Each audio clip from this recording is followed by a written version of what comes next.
Know your worth, know the qualities that you bring to the table that are unique. I think a lot of times early in my career, I thought, especially sitting in a room when it's just other, just guys and I'm the only woman there, I thought that I needed to kind of be quiet or like I'd have an idea, but I didn't want to pitch it because I was worried about what was going to be said.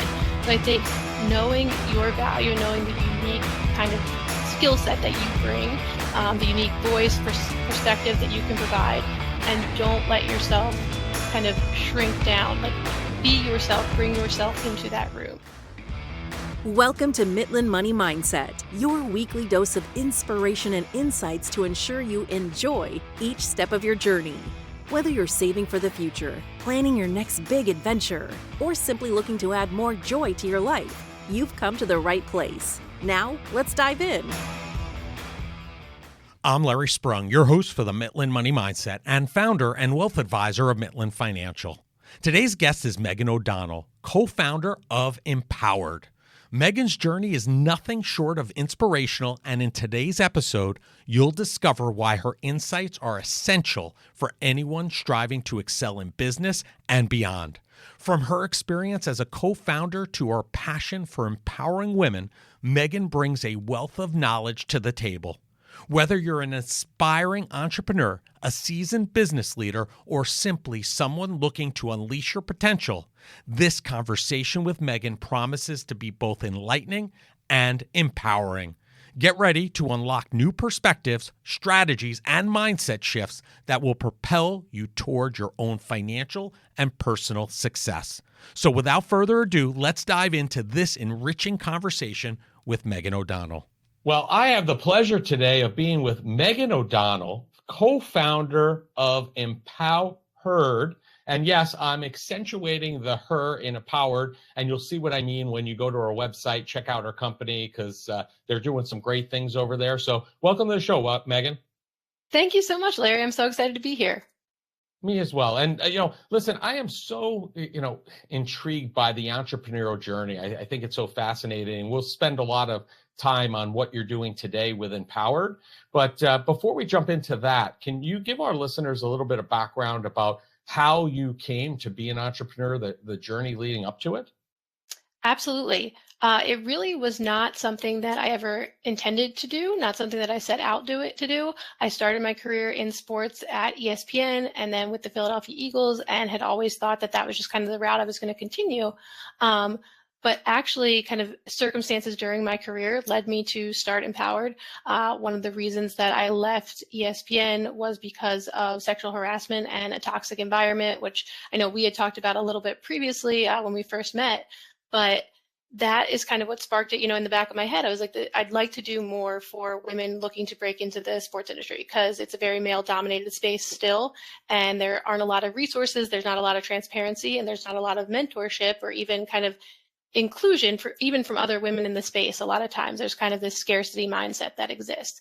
So I was fortunate to have my co-founder, one of my best friends, Samantha Ward. She and I met at ESPN as interns. She has also spent her career in the sports industry. She was with the Boston Red Sox, and we had always talked about kind of doing something together.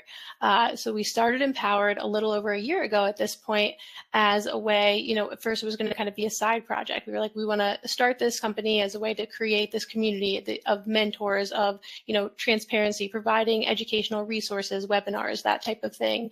And it kind of blew up, took off from there, just because of there was a real need for it. So it wasn't something that I ever intended to do or set out to do, but it was something, it had always been in the back of my mind. I need to do more just based on my experiences and kind of what I went through at ESPN, and wanting to share that with a larger audience and make sure it doesn't happen to other women, and that they're prepared and know what to expect going into this industry. So that's kind of where it came from, but it was not something that I ever initially intended or started out thinking I was going to be doing. So you don't come from a long line of entrepreneurs or anything like that? No, I do not. But, both my parents, my mom was a teacher, my dad works in business, but it was just something that kind of came about, like I said, a little over a year ago at this point. And it was a lot of interviewing other people who had done it, doing a lot of research on my own. Sam and I doing research. Her dad actually runs his own company, so we talked to him a lot. He provided a lot of resources and help and support, but it was not something that I came from or knew a lot about before doing it. Yeah. So what drew you to a career in sports? What was the what was the draw there? Yeah, I grew up always loving sports, as a lot of people do. Um, Played soccer my entire life and knew that I loved being around the game. And it wasn't really until high school I started, my dad would drive me to school and we'd listen to Mike and Mike in the morning, and he would always come up with like fun trivia questions, sports stats that he'd quiz me on. And that's how I started my career in, sports statistics with ESPN. But it wasn't something that I even knew was available to me. A lot of times you see like, oh, women are sideline reporters and you don't necessarily see them in other areas. So I wasn't sure. I was like, I don't know. I think I want to be, the sports journalism route potentially. But then the summer before my senior year, my mom sent me, actually during my junior year, my mom sent me a link to this internship that was like a stats and info group internship. And she's like, you would love this. You'd be great at it. You're just doing research. You're looking up stats. It's what you and your dad do already. So that's what drew me. I knew I wanted to somehow be around sports, but I was thinking kind of the sports writing, sports journalism side of things because I didn't see a whole lot of opportunities elsewhere. But yeah, I think that passion just came from growing up playing soccer, growing up in the Philly area, being a big sports fan, big Notre Dame football fan. Like I was just always around it. My whole family are big fans, and I knew that I wanted to kind of do something on the business side there. So that was in your blood. Sports was in your blood Yes. from a very young age. That sounds like, for sure. Absolutely. Yeah. And now you spent and you kind of glossed over it in the introduction, right? You spent some time at some really iconic companies in the sports industry, like ESPN, Philadelphia Eagles. What did your time spent there teach you? A lot of lessons, definitely, especially. So I mentioned I got the internship with ESPN. I did that this summer before my senior year, and then was offered a full-time role to come back once I graduated. And I had loved my internship. It was, 10 weeks in Bristol, Connecticut. You're working on the main campus there. You're in studio, working on SportsCenter and some of these shows like I grew up watching. So it was very cool. I loved what I was doing. But when I came back full time, it was after the first round of layoffs there. So a lot of the management was different. I was one of 2 women in a department of about 50 or so. And I still loved the work. I loved what I was doing. It was long hours. It was overnight. You're not working a traditional schedule. You're working when live sports are going on.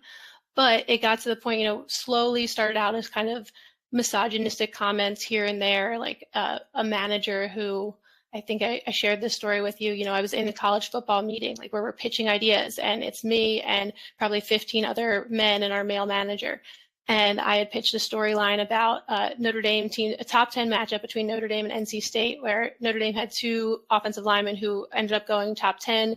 NC State had Bradley Chubb, defensive end, who ended up going in the first round that year. And I talked about the battle in the trenches and how this was a really good matchup, and it was going to come down to this offensive line versus defensive line battle. And my manager started laughing after I finished talking, and I wasn't sure what I was like. I don't know what's going on.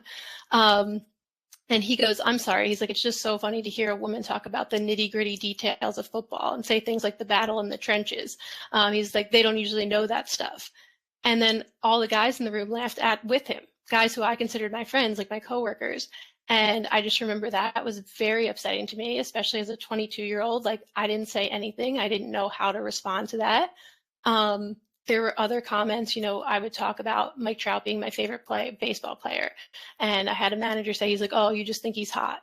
And I was like, no, I can provide all the statistics to why he's my favorite player. And would you say this to a man who said it just was little things like that, seemed little at the time, because they eventually progressed to like actual harassment, which it took me a long time to even talk about that or even use that word, because I know other people have gone through so much. But I had a manager who would use our one-on-ones to talk about his sex life, and he would tell me that I needed to set him up with my roommate, that my quarterly review depended on it. He tried to get me, we had a group outing in West Hartford, a department outing, and then everybody went back to his place. Everyone had parked there, and he tried to get me to come upstairs to his bedroom to get my review. And I refused, and I waited in the doorway because I wanted to get it at work, and he insisted that I come in. So I stood at the doorway, and he showed up. He's like, well, my laptop's upstairs. And then he came to the top of the stairs and wasn't wearing pants. And I was like 22. I was shocked. I still get upset talking about it right now. I apologize. I ran out of there, cried the whole way home, didn't know what to do, and was also not sure if that's what the sports industry was like. Because I'd had, I went to the University of Delaware. I had a great professor there who, talked. I was the only woman in my classes. All the other majors in my grade were men. And he used to say, it's going to be more difficult for you. There's going to be things that you're going to have to, unfortunately, work twice as hard, or things are going to be more difficult. And I was like, is this what he meant by that? Like, is this what the sports industry in general is? Like, should I be leaving altogether? So I was, I got to the point where I got actually like physically ill because of it. I still love the work I was doing. I love the college football, like research, but I just felt like I dreaded going in. I hated that environment. There was one other woman in the department at the time who was going through the same thing, was dealing with a lot from the same manager. And so thankfully I had her and I talked to her through a lot of it. But I just I didn't know what to do from there. And like for so long, I think the biggest lesson I learned, because I struggled, I did go to HR and then was kind of told like, well, that's not the manager that we know. And basically it was very much swept under the rug. And that was a learning experience for me too. But I think the biggest thing I learned was that your mental health is never worth your job. I can't leave because this is such a huge name. I spent my whole career my whole life telling people the dream job is to work for ESPN. Like, what is it going to look like if I leave? What are my friends going to think? Obviously my parents support me, but like, what is my extended family going to think? Oh, why did she leave after a year, 2 years, when this is all she talked about? And I think once I did leave and I got into a much better situation, the biggest learning thing I tell people all the time is like, never think that the brand is so big that you can't leave. Don't get so swept up in that. Because I wish I had left sooner, just because it was months of like getting like physically ill and dreading going in. And as soon as I left, and I did find, a culture, it really, it was very much team organization dependent. I found a culture that was much, much better. I was like, okay, that's not how it has to be. It was just a very, very good learning experience for me, kind of leaving that environment. So, but yeah, that was a hard lesson to learn right out of college. Yeah. And listen, I am sorry for those experiences, but very appreciative for you sharing them. And I know that it was extremely powerful when you did share them in front of that group at Drexel University for the student athletes that were there, and really anybody who was affiliated with sports who were in attendance. So thank you for that. I mean, what are your goals now? Through empowHERed and having these conversations and being very vulnerable and upfront. What are your goals trying to obtain by doing that, by having these conversations? Yeah, that's a great question. Because at first, like I said, when I first left, I, for the longest time, didn't want to talk about it because I thought that I tried to go to HR. I tried to improve the situation for myself and for the other, woman. We hired another woman while I was there in the department. But I didn't feel like once I left, I was like, I don't want to talk about it. I was embarrassed. Part of me felt like maybe it was my fault because HR had suggested like, well, you need to set clear boundaries. Like you need to tell your manager not to talk about his sex life. And I was like, I did. I don't know what more I could have done there. But so it was very much like kind of me blaming myself for a long time. And then really only within the last couple of years, like right before COVID, I had seen a professor from Temple University, actually. She had done research on sexual harassment, women's experiences with sexual harassment in the sports industry. And so I reached out to her because I saw her quoted in an article. And I just said, hey, like, I love the work that you're doing. Like, as somebody who's experienced this in the industry, like, I really love what you're doing. If there's any way I could support, like, please let me know. And that ended up, she responded, which I was like surprised by. And she was like, I'd love to talk to you. Maybe we can collaborate on a research project. And then we had the opportunity to do that. And we interviewed a lot of women who had gone through similar situations to what I had gone through, experienced their own kind of basically gone through something similar in this industry. And that really sparked to me. I was like, I think I need to talk about it. As much as, like, as difficult as it was, I was interviewed for that project that we did. And that was like, even just coding other people's responses, I like found myself getting upset, and it was almost a cathartic experience, realizing like I wasn't the only one to go through it, that others are, as terrible as that sounds. But I was like, I would like to do something, we need to do more to make sure other women coming up are kind of protected from that, know not what they're getting into, but know what to expect, know that this is not normal, that you should be leaving, know that there are other women out there you can talk to, because that was another thing. I felt very alone about it during the whole experience. So that kind of sparked with empowHERed. We decided we wanted to kind of focus on three different things: education, exposure, and then empowerment. So the education piece, we wanted to provide kind of educating women both on the realities of the sports industry and also the different roles and opportunities available. So like I said, I didn't even know sports statistics was a path until I kind of went down that road. Right. So we do, part of that is weekly webinars. We interview women in the space and they share their experiences kind of coming up through the industry. They share what their actual role is, their day-to-day, how they came to be in that position. And then we also, exposure is a big piece of it as well. So trying to make sure that women are connected to roles and job shadowing opportunities. So we partner with different leagues and teams and try to provide those.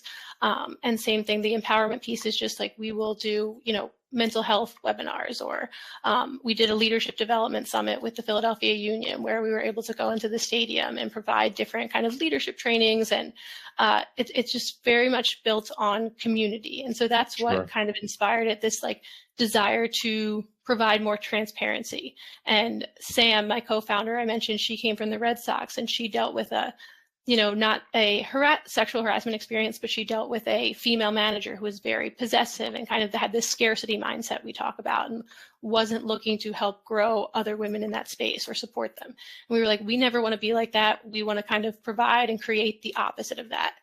So that's really where that came from. I want to take a quick break from the show to talk to you about our latest best-selling book, Financial Planning Made Personal. It breaks down complex financial concepts into simple, easy-to-follow steps that anyone can understand. Everyone has a unique financial journey, and this book can help yours. Do you have your copy yet? If not, please go to financialplanningmadepersonal.com and order one today. And I have one more question for you. What did you do today that brought you joy? All right.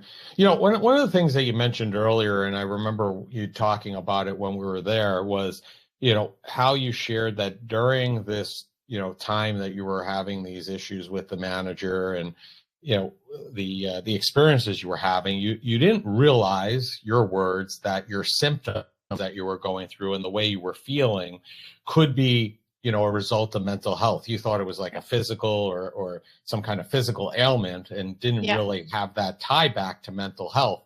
And, as our listeners know, mental health is something that's extremely important to me and something I talk about very often.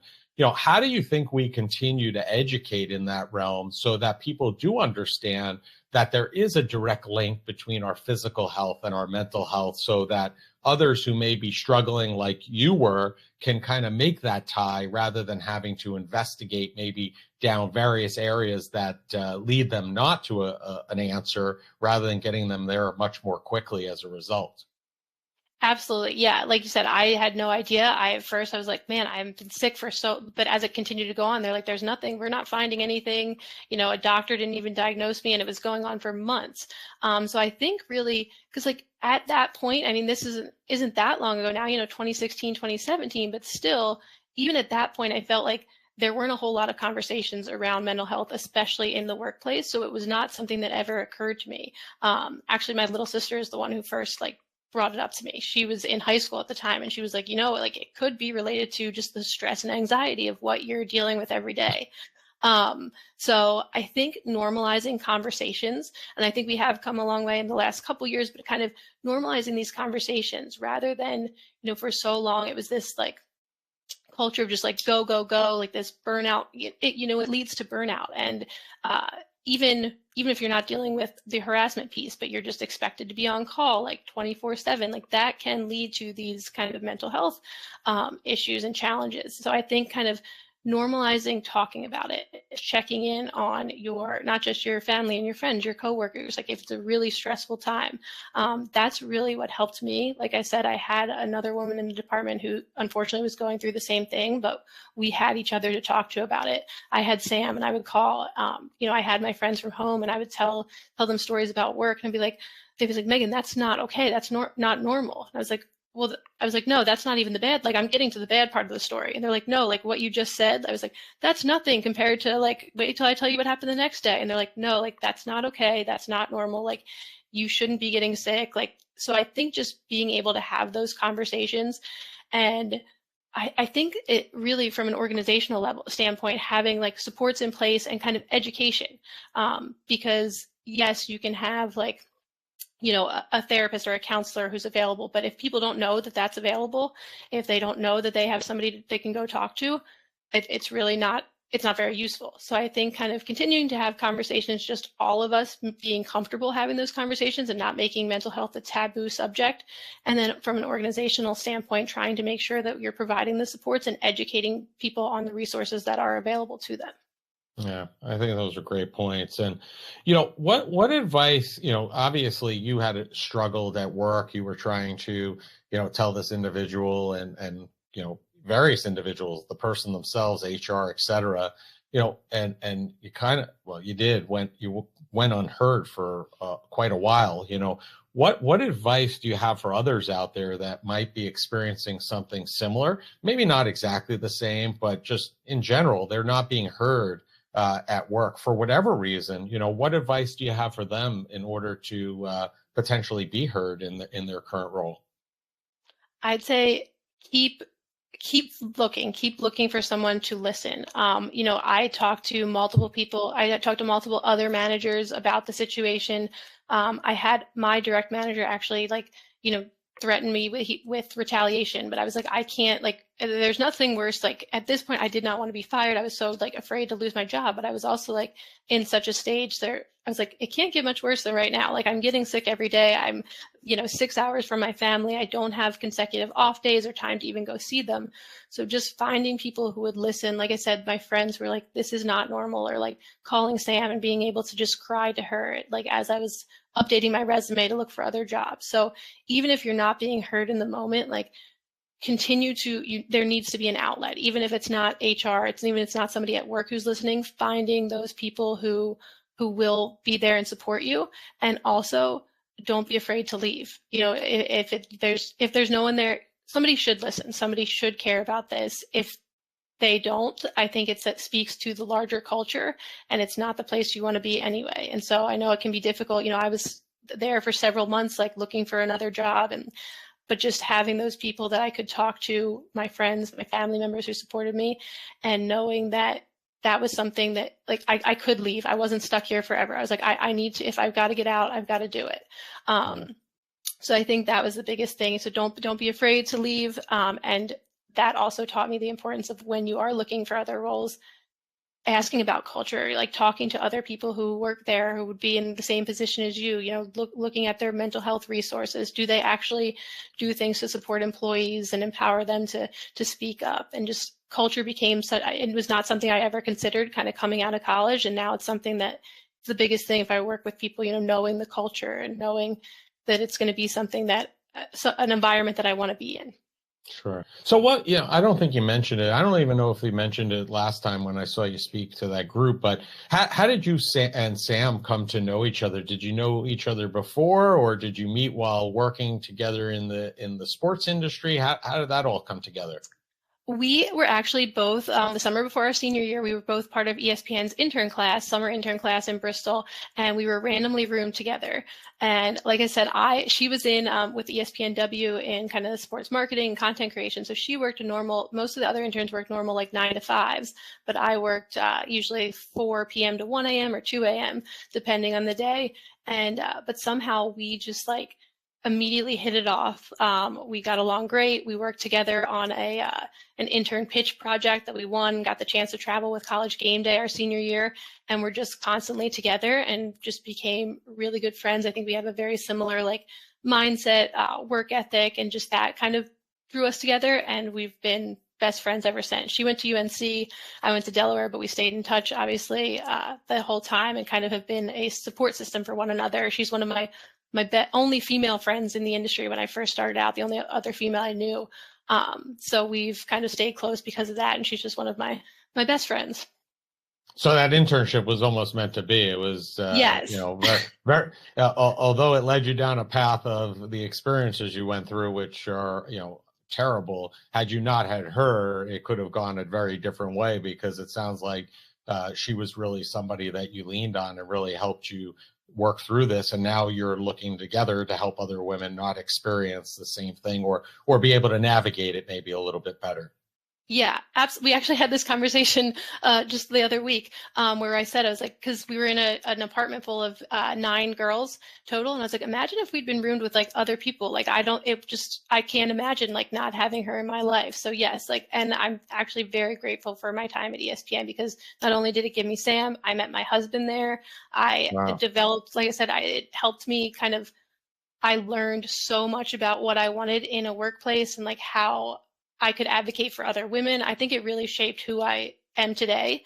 So I actually am, at the time I was very stressed, like it was not a great environment, but I'm so grateful for everything now looking back, because yes, I definitely got 2 of my best friends out of it, and my husband and Sam, and I got who I've become. A lot of my values have kind of been shaped through that experience.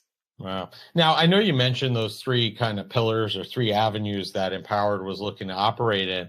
What's the ultimate, mission of the organization, and, where do you see it going over the next 1, 3, 5 years?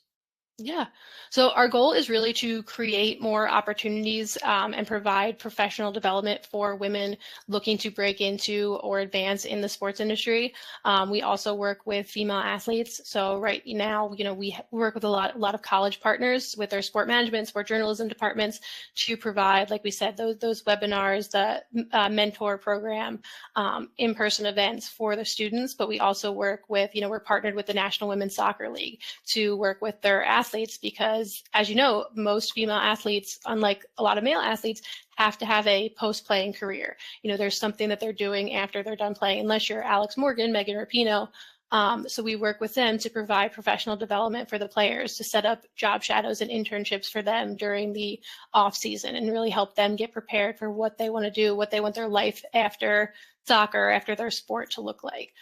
So I think our goal is to continue to, we're talking to some other leagues, and our goal is to really expand our offerings for female athletes and what we're going to be doing to support them as they transition. And I think 5 years from now, the goal is to kind of continue to grow our team. Right now, it's me and Sam. We have 1 other person on staff and several consultants, but the goal is to kind of continue to grow so that we can make an impact in more schools with more women, and really see this kind of grow so that our current members become mentors down the road, mentors for members, 5-10 years from now, and just kind of continue to be that pipeline into the sports industry, provide the development that gets women into roles as they help them expand their networks, as they look and find positions where they want to be in the sports industry. So I think that that's kind of our plan for right now, really honing in on the college space, but also continuing to provide those resources and build out our programming for female athletes, because that's such an underserved market as well. So much is done while you're playing, but not a lot is done. People don't think about what you're going to be doing once you're done. Right. Makes sense. And in all fairness, I don't think a lot of male athletes think about that either. So yes. Unfortunately, so there's a place for this for sure, because I think that gets lost in translation quite often. So, what would you like to share? So with the women listening now who might have a passion for getting into the sports industry, right? They're sitting here thinking, that's the direction I want to go in, and I think now more than ever, we're seeing more women involved in sports, even from a management perspective, coaching. At least we're hearing about it more. So what advice do you have for them, women who are listening that have a passion to go into the sports industry? I would say that continue to know your worth, know the qualities that you bring to the table that are unique. I think a lot of times early in my career, I thought, especially sitting in a room when it's just other, just guys and I'm the only woman there, I thought that I needed to kind of be quiet, or like I'd have an idea, but I didn't want to pitch it because I was worried about what was going to be said. So I think knowing your value and knowing the unique kind of skill set that you bring, the unique voice, perspective that you can provide, and don't let yourself kind of shrink down, like be yourself, bring yourself into that room. And I feel like I always worry when I share the story about my experience at ESPN, I don't want to deter people from going into the sports industry because I think it's such a great space. Like I said, I found some of my best friends, like some wonderful managers. I've gone on to like work in places where the culture was wonderful. I think it's very, as with any industry, it's kind of dependent on who you're working for and the team around you.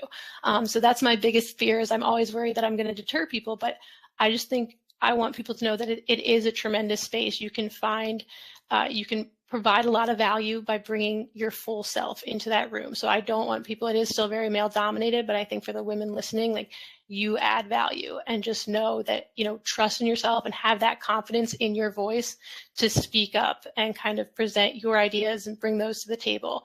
Because it can be hard, especially when you're first starting out, but I think there is so much opportunity to grow, and it's a wonderful, wonderful industry to be in. Yeah, I agree. I think, I think the point that, you're driving home is, if you want to do it, go full force, know what you want to do. And there's no deterrent there, but just do it with maybe a little bit, your eyes a little bit open wider than they were when you got in, and be aware of your surroundings, so to speak. Right. So absolutely, I think that's key. So listen, we're all about joy, Meghan, on the Midland Money Mindset. And we end each of our shows by asking each of our guests the same question, which is, what did you do today that brought you joy and put you in the right mindset for success? I would say I had my morning smoothie, which I love. It is part of my daily routine. I always have strawberries, cauliflower. Sometimes I'll throw in a banana, protein powder, and almond milk. And it is my favorite way to start the day. And I have soccer tonight, and I play soccer 3 times a week. And those are the 2 things kind of start my day and end my day with a little bit of joy. Sounds like a tremendous amount of joy. It sounds very much like an athlete, very, very regimented and on schedule. So it makes a lot of sense. So we're going to have all of your information and the information for empowHERed in the show notes. But if people want to learn more about empowHERed, learn more about you, connect with you, what's the easiest and the best place for them to do that?